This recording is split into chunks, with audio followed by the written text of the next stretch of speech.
Hello friends, आज हम उसने कहा था का फुल समरी करेंगे। उसने कहा था चंद्रधर शर्मा गुलेरी द्वारा लिखी गई है। हिंदी गद्य साहित्य में महत्वपूर्ण स्थान रखने वाले चंद्रधर शर्मा गुलेरी का जन्म 7 जुलाई सन 1883 ईस्वी के दिन जयपुर राजस्थान में हुआ था, लेकिन इनका मूल निवास स्थान कांगड़ा हिमाचल प्रदेश का गुलेर नामक गांव था। इनके पिता का नाम पंडित शिवराम था। इन्होंने बचपन से ही संस्कृत में शिक्षा प्राप्त की। 1899 में इलाहाबाद तथा कोलकाता विश्वविद्यालयों से क्रमशः एंट्रेंस तथा मैट्रिक पास की।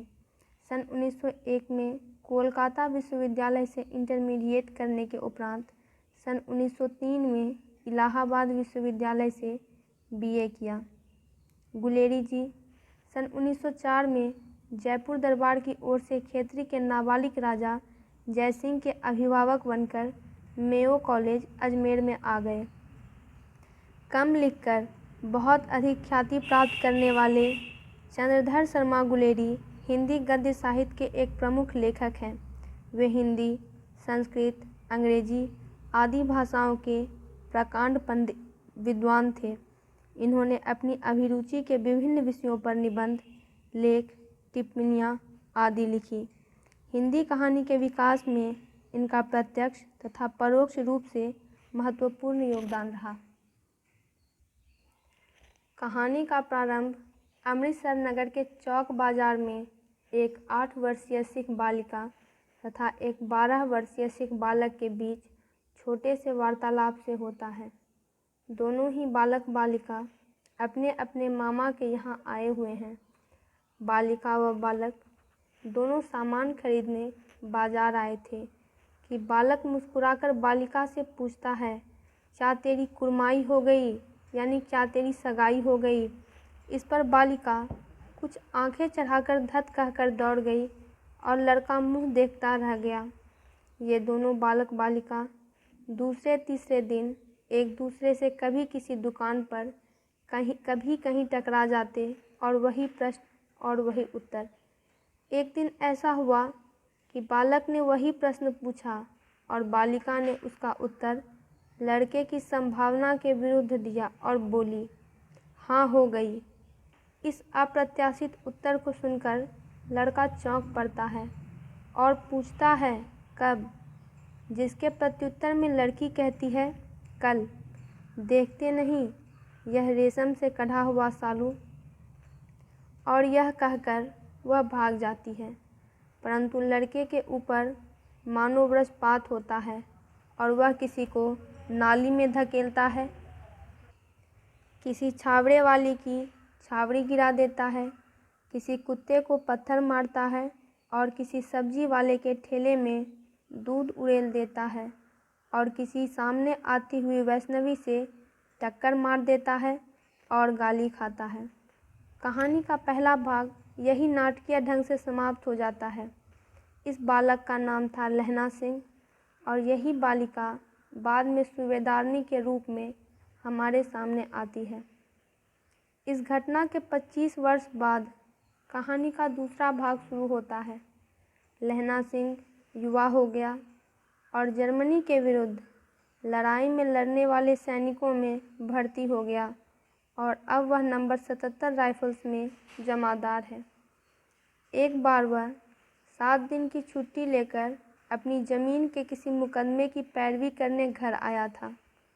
वहीं उसे अपने रेजिमेंट के अफसर की चिट्ठी मिलती है कि फ़ौज को युद्ध पर जाना है, फ़ौरन चले आओ।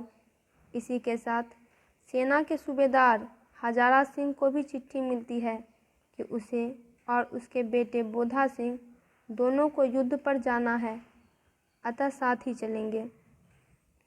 सूबेदार का गांव रास्ते में पड़ता था और वह लहना सिंह को चाहता भी बहुत था। लहना सिंह सूबेदार के घर पहुंच गया।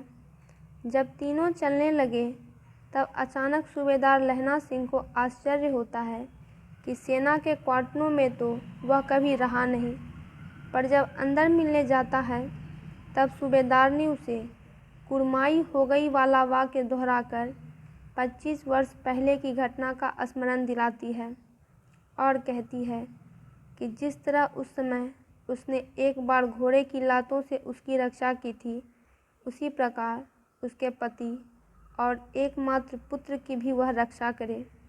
वह उसके आगे अपना आंचल पसार कर भिक्षा मांगती है। यह बात लहना सिंह के मर्म को छू जाती है। युद्ध भूमि पर उसने सूबेदारनी के बेटे बोधा सिंह को अपने प्राणों की चिंता न करके जान बचाई, पर इस कोशिश में वह स्वयं घातक रूप से घायल हो गया। उसने अपने घाव पर बिना किसी को बताए कसकर पट्टी बांध ली और इसी अवस्था में जर्मन सैनिकों का मुकाबला करता रहा।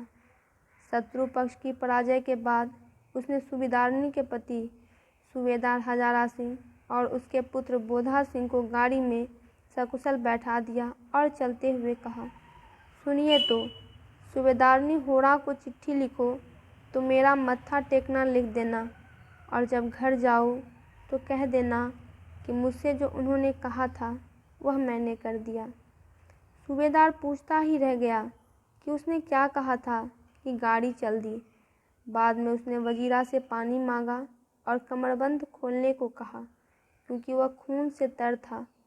मृत्यु सन्निकट होने पर जीवन की सारी घटनाएं चलचित्र के समान घूम गई और अंतिम वाक्य जो उसके मुंह से निकला वह था, उसने कहा था।